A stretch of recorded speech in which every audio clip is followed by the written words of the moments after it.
Psalms chapter 76, an Asaph psalm. God is well known in Judah and Israel. He's a household name. He keeps a house in Salem, his own suite of rooms in Zion. That's where, using arrows for kindling, he made a bonfire of weapons of war. Oh, how bright you shine, outshining their huge piles of loot. The warriors were plundered and left there impotent. And now there's nothing to them, nothing to show for their swagger and threats. Your sudden roar, God of Jacob, knocked the wind out of horse and rider. Fierce you are and fearsome. Who can stand up to your rising anger? From heaven you thunder judgment. Earth falls to her knees and holds her breath. God stands tall and makes things right. He saves all the wretched on earth. Instead of smoldering rage, God prays. All that sputtering rage, now a garland for God. Do for God what you said you'd do. He is, after all, your God.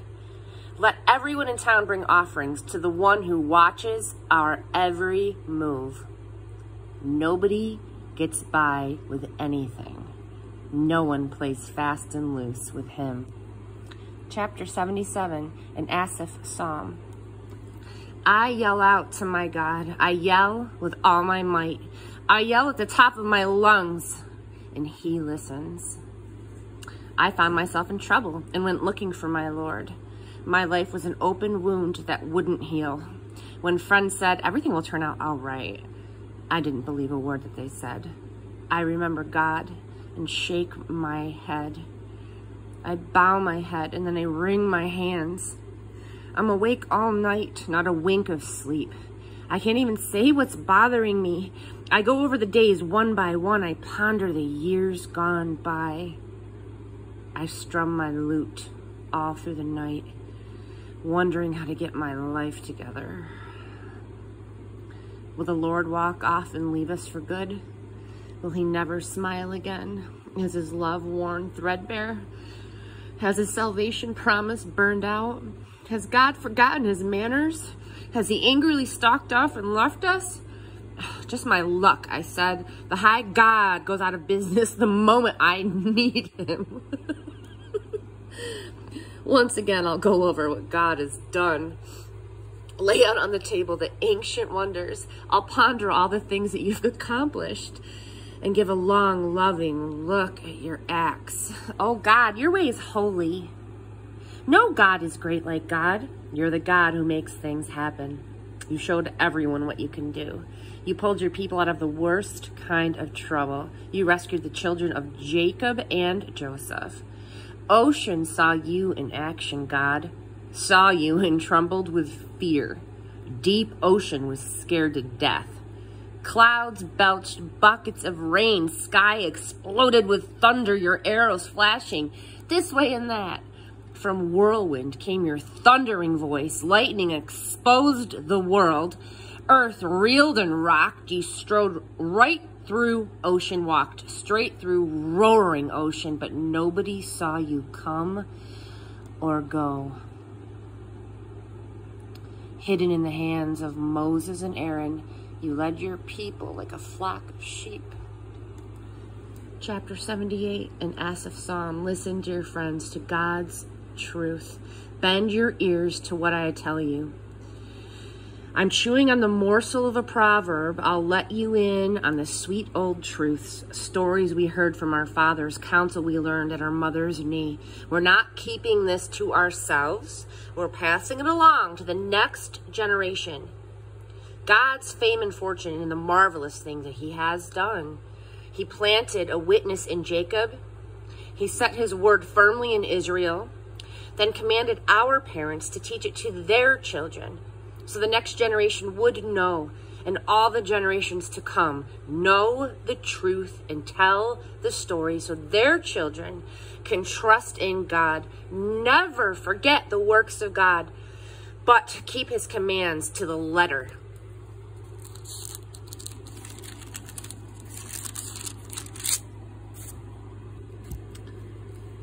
Heaven forbid they should be like their parents, bullheaded and bad, a fickle and faithless bunch who never stayed true to God.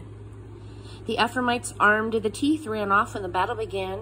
They were cowards to God's covenant, refused to walk by his word. They forgot what he had done, marvels he'd done right before their eyes. He performed miracles in plain sight of their parents. In Egypt, out in the fields of Zoan, he split the sea and they walked right through it. He piled the waters to the right and the left. He led them by day with a cloud. He led them all the night long with a fiery torch. He split rocks in the wilderness, gave them all they could drink from underground springs. He made creeks flow out from sheer rock and water pour out like a river. And all they did was sin even more, rebel in the desert against the high God. They tried to get their own way with God, clamored for favors, for special attention. They whined like spoiled children.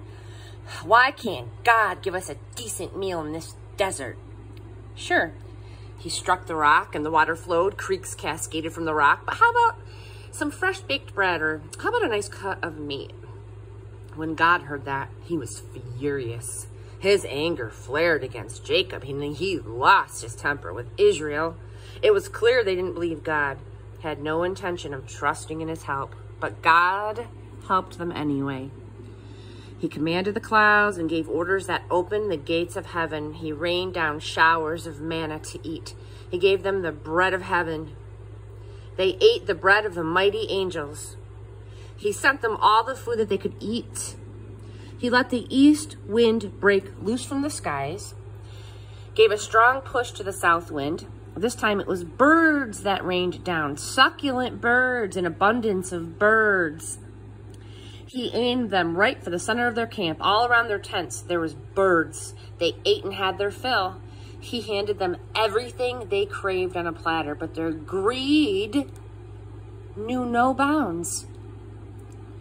They stuffed their mouths with more and more. Finally, God was fed up, and his anger erupted. He cut down their brightest and best, and he laid low Israel's finest young men. And can you believe it? They kept right on sinning.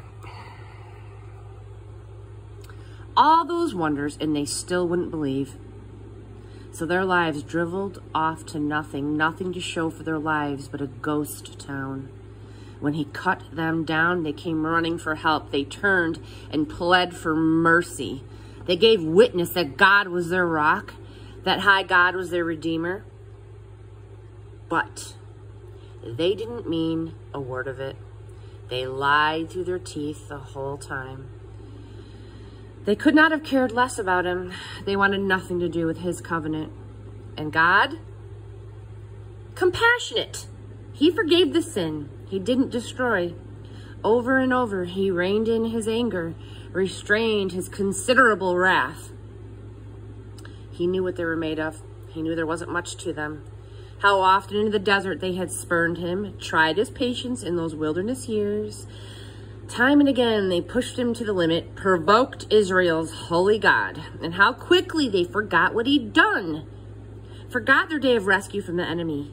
When he did miracles in Egypt, wonders on the plain of Zoan, he turned the river and its streams to blood, not a drop of water fit to drink. He sent flies which ate them alive and frogs which bedeviled them. He turned their harvest over to caterpillars. Everything they had worked for to the locusts. He flattened their grapevines with hail. A killing frost ruined their orchards. He pounded their cattle with hail. He let thunderbolts loose on their herds, and his anger flared. A wild firestorm of havoc. An advance guard of disease-carrying angels to clear the ground, preparing the way for him, or preparing the way before him. He didn't spare those people. He let the plague rage through their lives. He killed all the Egyptian firstborn, lusty infants, offspring of Ham's virility. Then he led his people out like sheep He took his flock safely through the wilderness. He took good care of them, and they had nothing to fear. The sea took care of their enemies for good. He brought them into his holy land, this mountain that he claimed for his own. He scattered everyone who got in their way. He staked out an inheritance for them. The tribes of Israel all had their own places, but they kept on giving him a hard time, rebelled against God. The high God refused to do anything that he told them. They were worse, if that's possible, than their parents. Traitors, crooked as a corkscrew. Their pagan orgies provoked God's anger. Their obscene idolatries broke his heart. When God heard their carrying-ons, he was furious. He posted a huge no over Israel. He walked off and left Shiloh empty, abandoned the shrine where he had met with Israel. He let his pride and joy go to the dogs. He turned his back on the pride of his life. He turned them loose on the fields of battle. Angry, he let them fend for themselves. Their young men went to war and never came back.